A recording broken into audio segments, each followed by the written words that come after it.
आल्हा ऊदल बुंदेलखंड के वीर योद्धा भाग 3।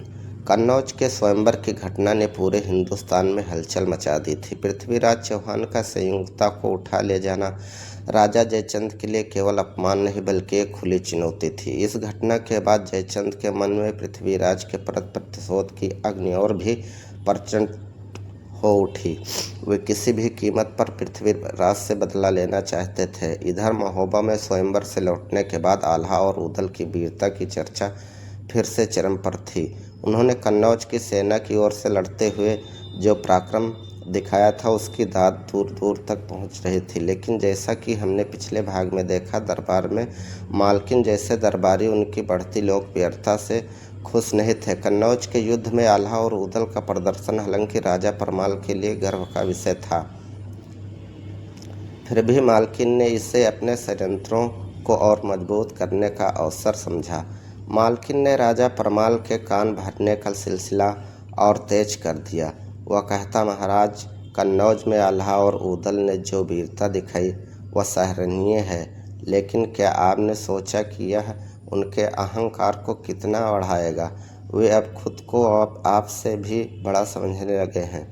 उनकी निष्ठा अब केवल महोबा के प्रति नहीं बल्कि स्वयं अपनी कीर्ति के प्रति हो गई है।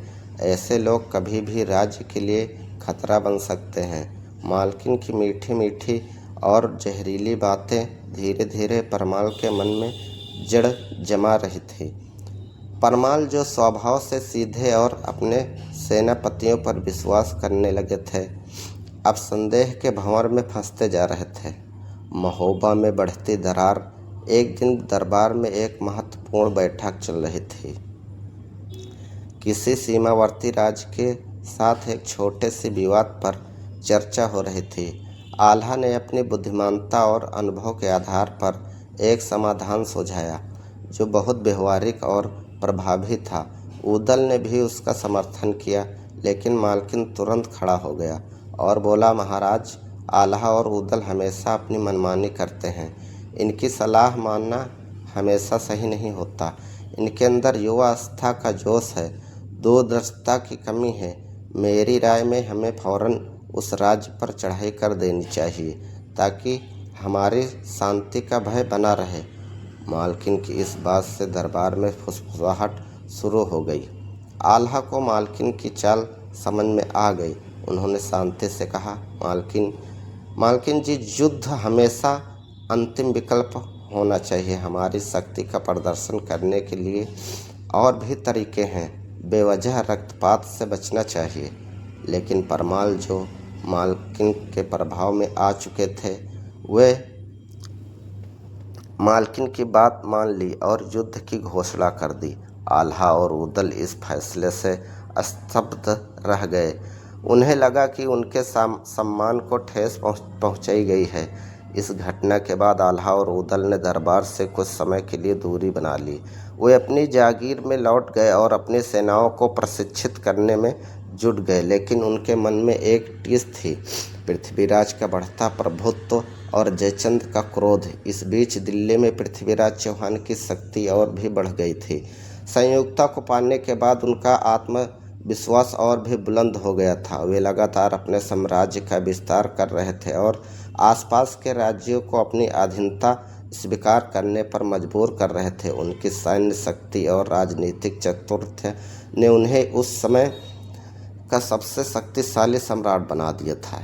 यह सब देखकर कन्नौज के राजा जयचंद का क्रोध और भी भड़क रहा था। वे दिन रात पृथ्वीराज से बदला लेने की योजना बना रहे थे।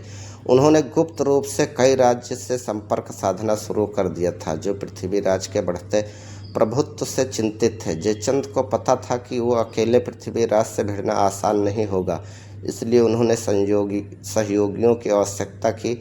उन्होंने सबसे पहले महोबा की ओर रुख किया। जयचंद को पता था कि महोबा के वीर योद्धा आल्हा और ऊदल कितने पराक्रमी हैं और कन्नौज के स्वयंवर में उन्होंने किस प्रकार अपनी वीरता का प्रदर्शन किया था।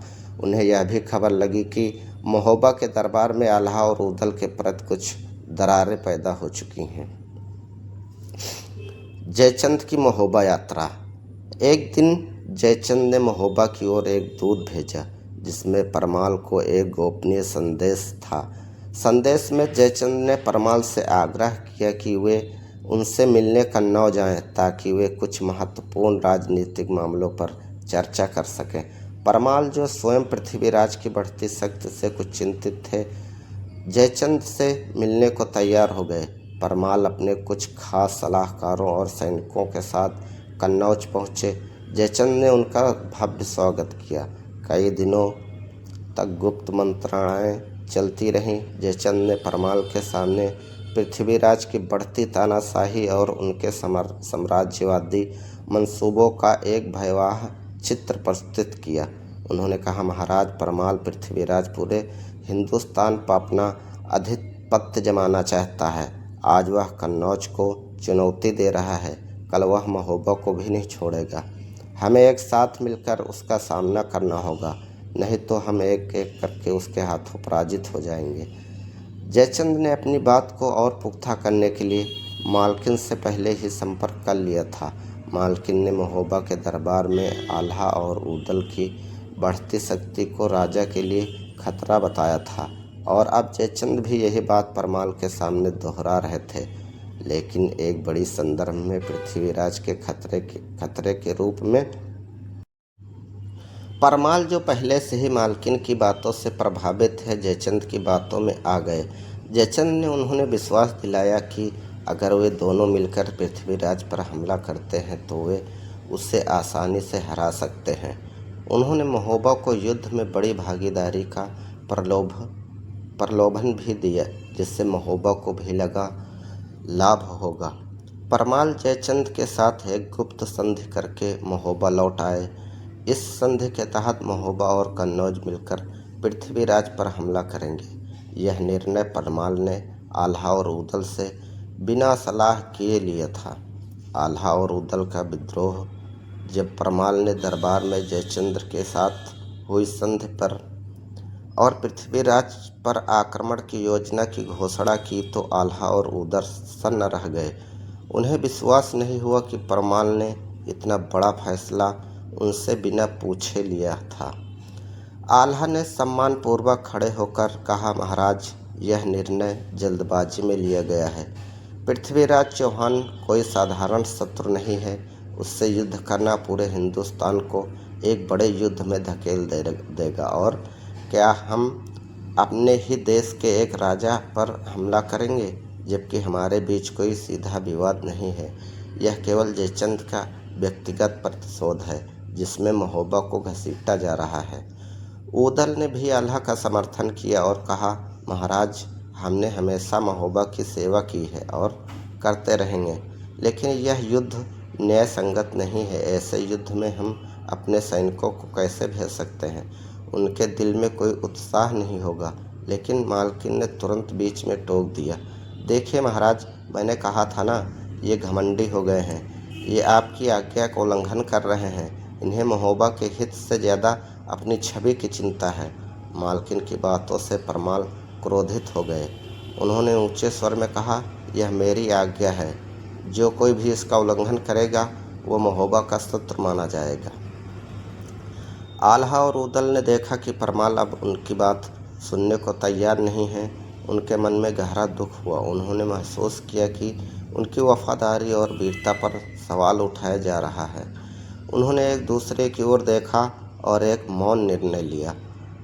आल्हा ने सिर झुकाकर कहा, महाराज, अगर आपको हमारी निष्ठा पर संदेह है और अगर हमारे सुझावों का कोई मूल्य नहीं है तो हमें इस राज्य में रहने का कोई अधिकार नहीं है। हम आपकी आज्ञा का पालन नहीं कर सकते जब तक हमें यह विश्वास न हो जाए कि यह न्याय संगत है। यह कहकर आल्हा और ऊदल ने दरबार छोड़ दिया। उनके साथ मलखान और उनके वफादार सैनिक भी थे। महोबा के दरबार में सन्नाटा छा गया। परमाल क्रोध और निराश के बीच फंसे हुए थे। उन्होंने अपने सबसे विश्वसनीय और बहादुर योद्धा को खो दिया था और